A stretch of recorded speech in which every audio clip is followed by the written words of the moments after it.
Maracujá de alta qualidade. Conheça o trabalho de melhoramento genético da Ipagre. Em Santa Catarina nasceu o melhor maracujá do Brasil. Consórcio de culturas.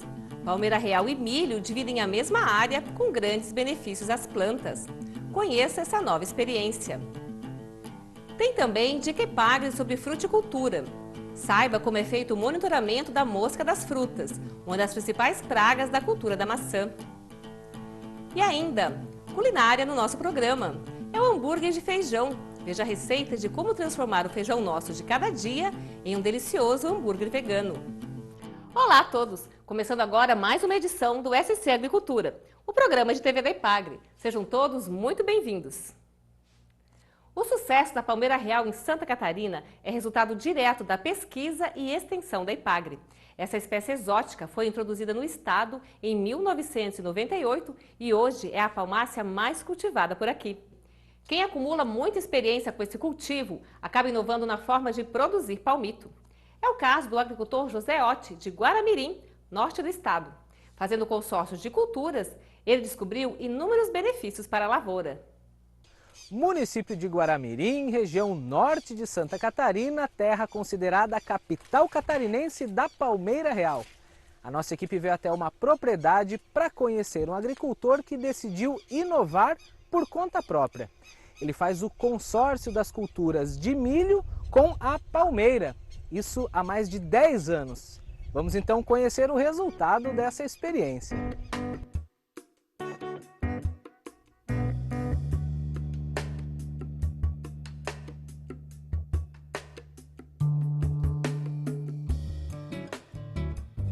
O agricultor José Otti produz palmito há mais de 30 anos. Sua propriedade tem 15 hectares, dos quais 6 são destinados à palmeira real e 4 hectares para pupunha. Um total de mais de 50 mil plantas.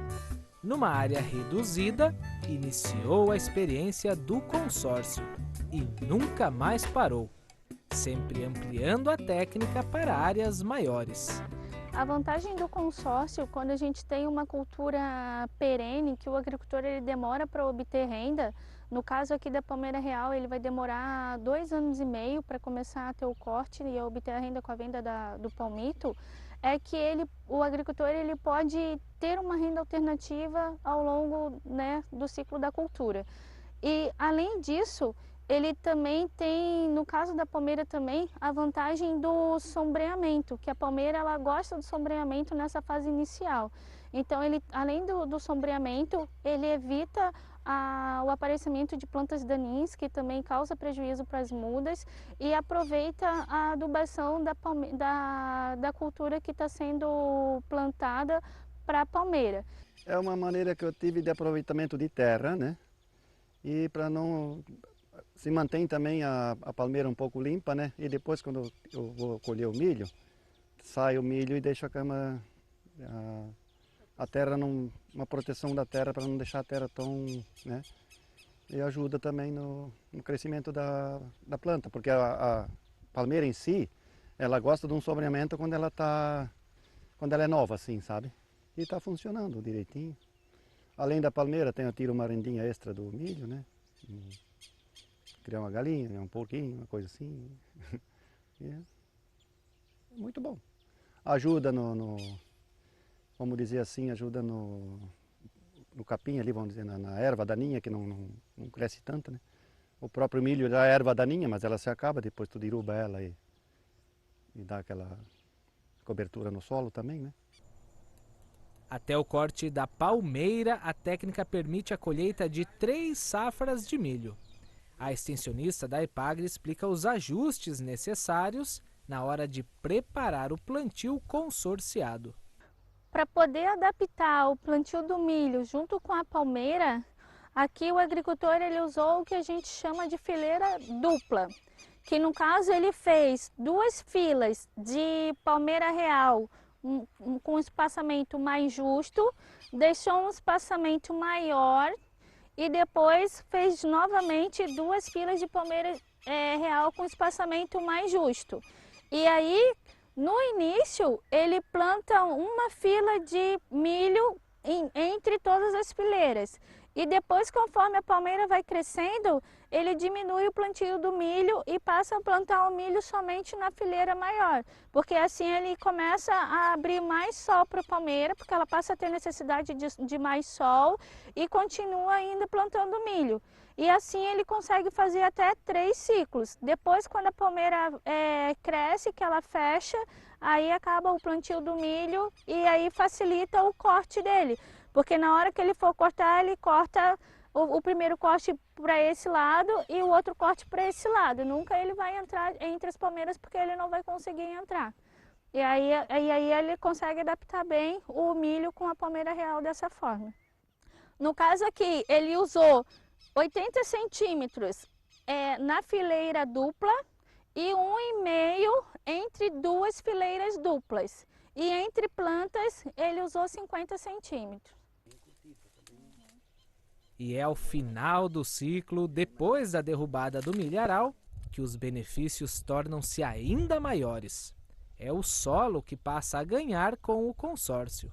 E quando ele colhe a cultura, no caso aqui é o milho, ele não retira a palhada dessa cultura do local.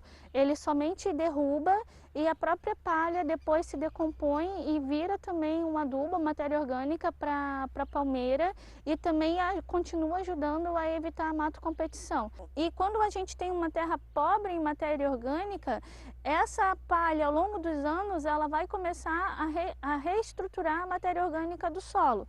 Além de trazer também o benefício de manter a umidade do solo. Quando a gente tem um solo mais arenoso, ele tende a perder a umidade muito rápido, principalmente no período de verão. No preparo das mudas, no plantio cuidadosamente medido, seu José tem sempre a ajuda da esposa Dona Lúcia. Tanto capricho e dedicação possibilitaram fazer da propriedade uma URT da EPAGRE, Unidade de Referência Técnica. A gente sempre procura agricultores que buscam conhecimento, né? No caso aqui do seu José Otti, ele mostrou interesse pelo cultivo da palmeira real e ele uma vez falou para mim, sempre que tiver um curso, uma capacitação de palmeira, por favor me chame que eu vou participar. E isso realmente aconteceu.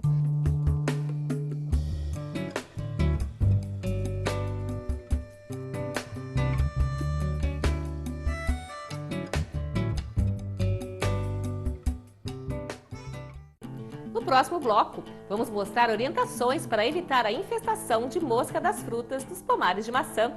Tem também receita especial. Que tal aprender a fazer hambúrguer de feijão? É depois do intervalo. Voltamos em seguida.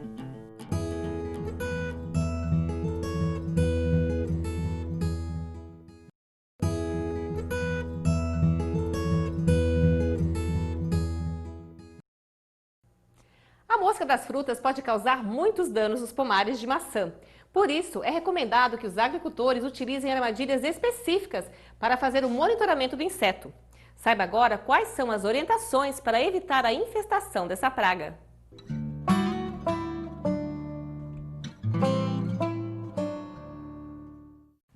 Olá a todos, meu nome é Cristiano, eu sou pesquisador aqui na Estação Experimental na EPAGRE em São Joaquim e a dica da EPAGRE hoje é sobre o monitoramento de mosca das frutas na cultura da maçã.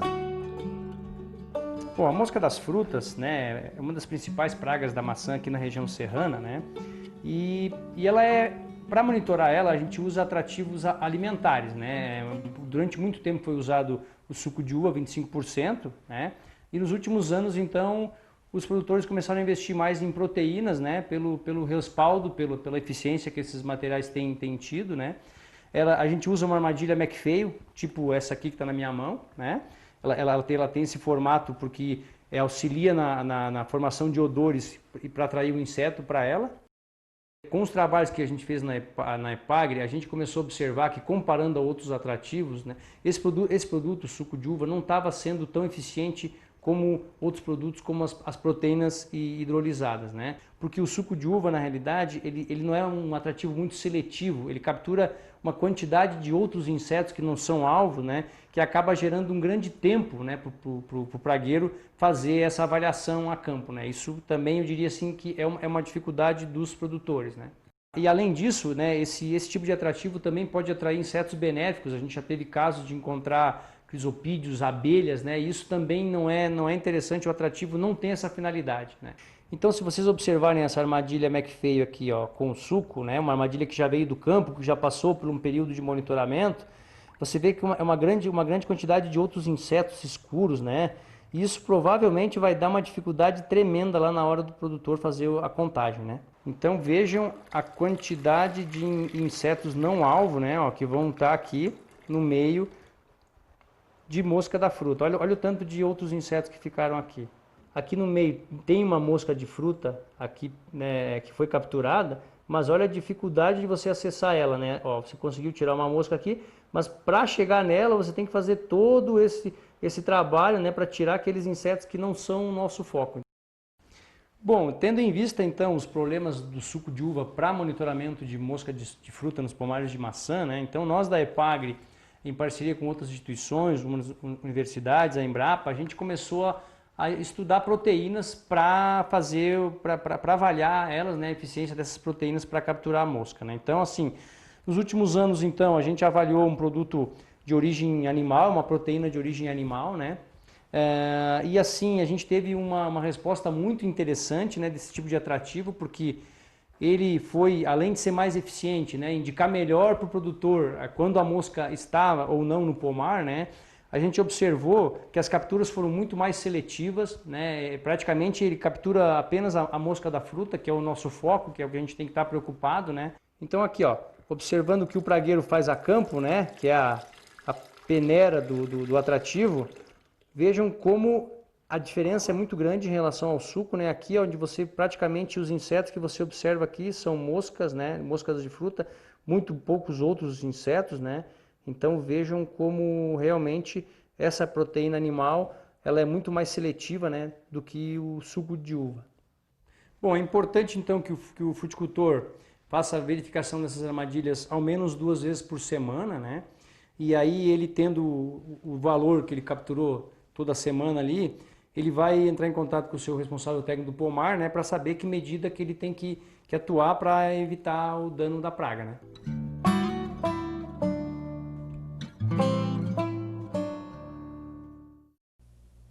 Hora de culinária no nosso programa. Pão é um alimento indispensável para uma dieta saudável e equilibrada. A combinação de arroz e feijão é um dos pratos mais apreciados pelos brasileiros. Agora, você já pensou em servir o feijão de um jeito diferente, no formato de hambúrguer? Essa é a dica do quadro SC Agricultura na Cozinha. Hambúrguer vegano. Veja que interessante.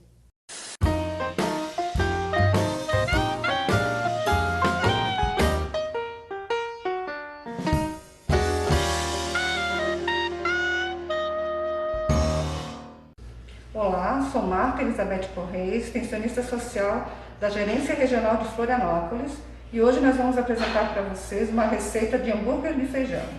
Veja os ingredientes que vamos usar para fazer um hambúrguer: 2 copos de feijão cozido e temperado, 2 colheres de óleo vegetal, 2 colheres de cebola picada e 1 dente de alho, uma beterraba pequena ralada, uma cenoura ralada e farinha de mandioca até dar o ponto. Agora vamos começar o preparo da receita, colocando o óleo vegetal para deixar dar uma aquecida. Juntamos a cebola e o alho picado, dá uma fritadinha.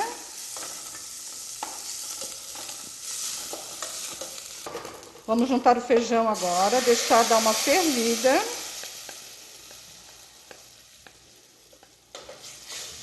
Misturamos bem a cebola e o alho. Vamos deixar levantar a fervura.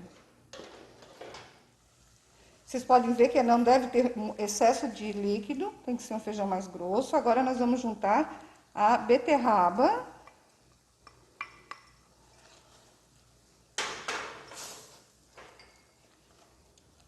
a cenoura,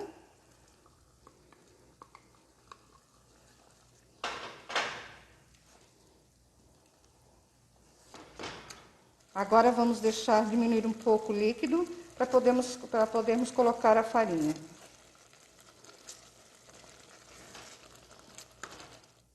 Agora vamos juntar a farinha até que o hambúrguer dê ponto de enrolar, que nem um bolinho.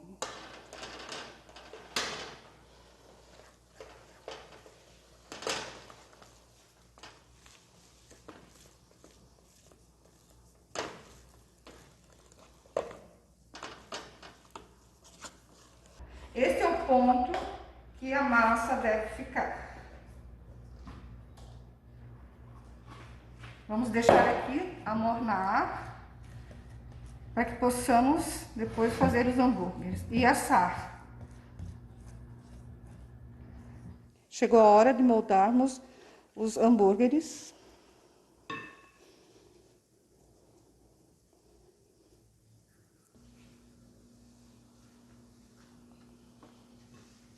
Agora vamos colocar para assar em forno pré-aquecido a 200 graus.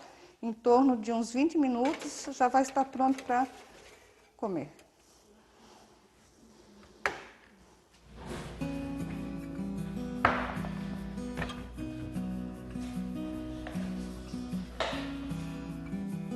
Agora nós vamos montar um hambúrguer usando aquele pão de arroz que já foi mostrado aqui no programa. Então o pão, vamos usar o pão. Agora vamos acrescentar o hambúrguer. Se você quiser pode fazer um molho, mas para que seja mais nutritivo vamos usar só as coisas naturais. Alface.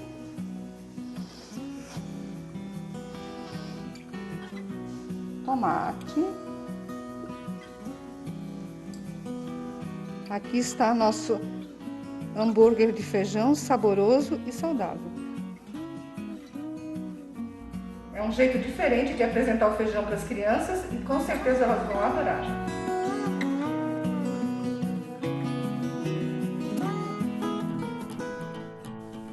A seguir, melhoramento genético na cultura do maracujá. Entenda por que Santa Catarina é reconhecida pela produtividade e qualidade dos frutos. Os detalhes em instantes, aqui no SC Agricultura.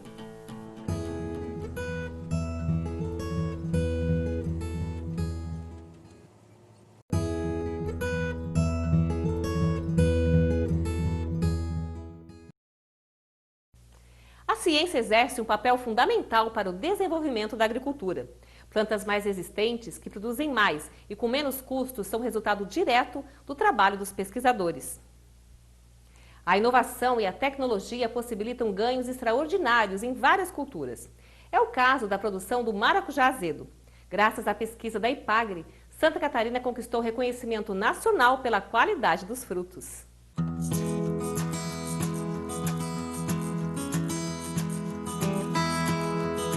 Quem não gosta de um suco de maracujá?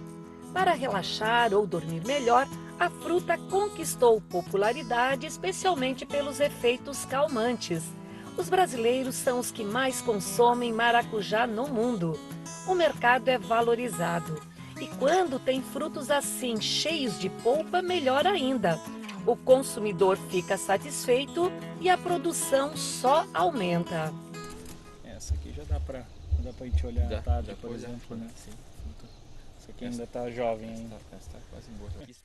Este é um dos desafios dos pesquisadores da IPAGRE: melhorar a qualidade dos frutos, aumentar a produtividade nas plantações e reduzir os custos do produtor. Nesta área, muitos avanços têm acontecido. A pesquisa brasileira com o maracujá atualmente é referência no mundo. O maracujá está entre as 10 frutas mais produzidas no Brasil. Existem no mundo muitas espécies, mais de 500 do gênero Passiflora. E a que predomina o mercado mundial e também o brasileiro é o maracujá azedo. Hoje nós vamos conhecer o trabalho de melhoramento genético desenvolvido pela IPAGRE na Estação Experimental de Uruçanga. Das mãos dos pesquisadores nasceu o maracujá Catarina, que é o cultivar mais produzido na região sul do Brasil. Henrique Petri e Emílio Della Bruna são pesquisadores da EPAGRE em Uruçanga. Há mais de 20 anos, a estação desenvolve pesquisas buscando melhorar a qualidade do maracujá. Todo esforço foi compensado com o lançamento do cultivar Catarina, que tem como vantagens a precocidade na produção, alta produtividade, frutos maiores com mais polpa e resistentes ao transporte.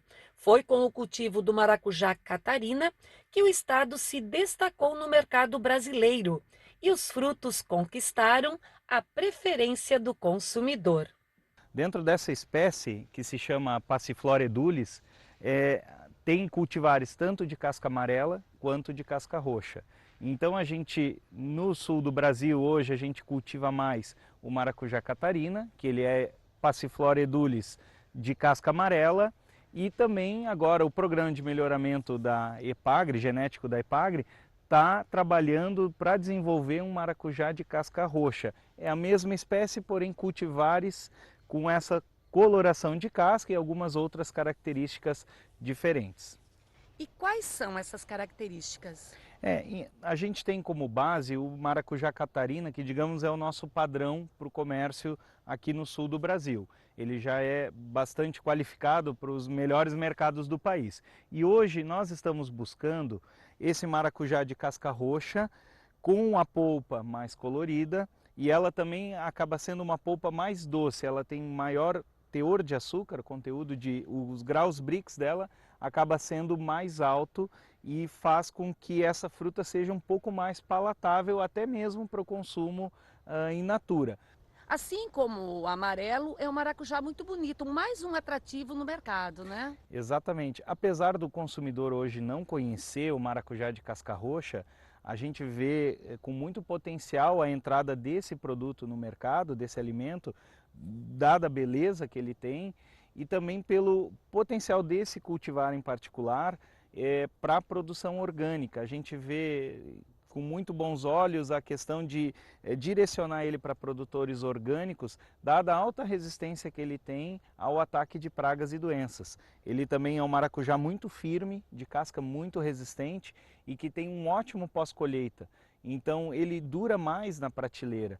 E isso vai trazer algumas vantagens mercadológicas, que se o consumidor se acostumar a comprar ele com o tempo, ele talvez vire até uma cultivar que predomine em relação às de casca amarela. Além do maracujá azedo, nós temos aqui também o maracujá doce, que faz parte das pesquisas realizadas aqui na Estação Experimental de Uruçanga. Quais são as novidades em relação a esse maracujá, Petri? Então, Eunir, o maracujá doce, ele faz parte dentro do projeto de melhoramento genético do maracujazeiro. É uma espécie que se chama Passiflora lata e a gente tem muita expectativa de poder lançar um cultivar que seja adequado e adaptado aqui para a região sul do Brasil, com essa beleza toda dessa fruta que se parece até com um mamão papaya, então ele o público já está acostumado com esse formato, mas o consumidor ainda tem que entender que ele precisa ser cortado para que a gente possa comer de colher, e é uma fruta com um sabor muito, muito interessante, adocicado e com um perfume muito intenso. Dentro desse programa de melhoramento genético do maracujazeiro, quais são os principais focos da pesquisa?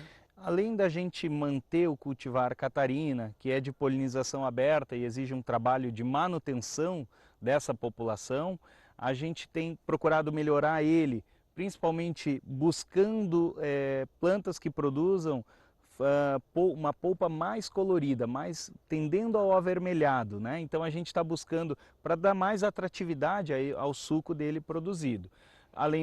Também temos o maracujá de casca roxa, do qual já conversamos, o maracujá doce, e também estamos introduzindo outras espécies. Então a gente tem aí um leque bastante amplo, a gente tem tentado fazer toda essa frente para entregar para o produtor catarinense de maracujá cada vez mais alternativas para essa cultura ficar sendo tão importante aqui para essas famílias.